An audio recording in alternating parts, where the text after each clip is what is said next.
PSM Makassar terus mematangkan persiapan jelang menghadapi leg pertama semifinal Asian Club Championship atau ACC 2024-2025. PSM Makassar memadukan teknik dan taktik bermain di sesi latihan di Stadion Kaligoa, Kabupaten Goa pada Kamis 27 Maret 2025 sore. Latihan PSM Makassar dipimpin oleh asisten pelatih Ahmad Amiruddin. PSM Makassar mulai latihan dengan pemanasan penguatan otot. Dilanjutkan dengan latihan teknik, para pemain harus melewati hurdle lalu menerima bola dengan kaki. Kemudian pemain kembali melewati hurdle lalu menyundul bola.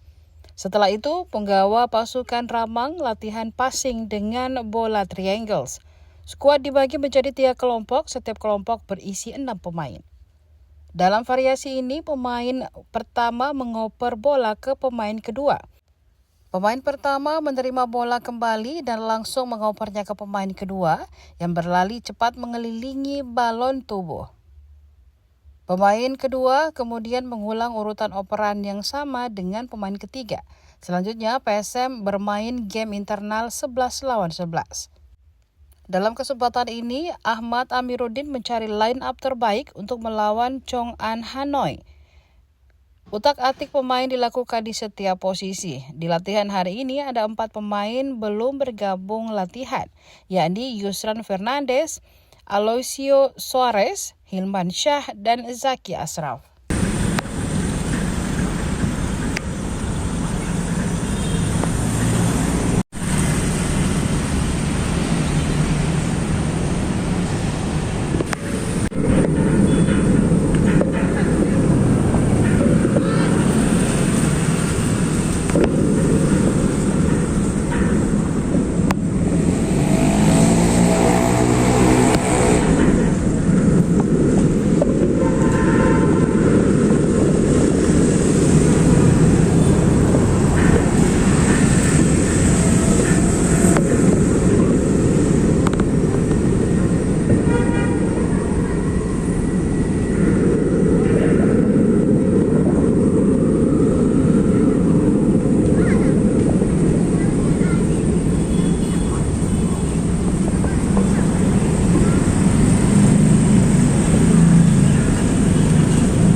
Download Tribun X sekarang, menghadirkan lokal menjadi Indonesia.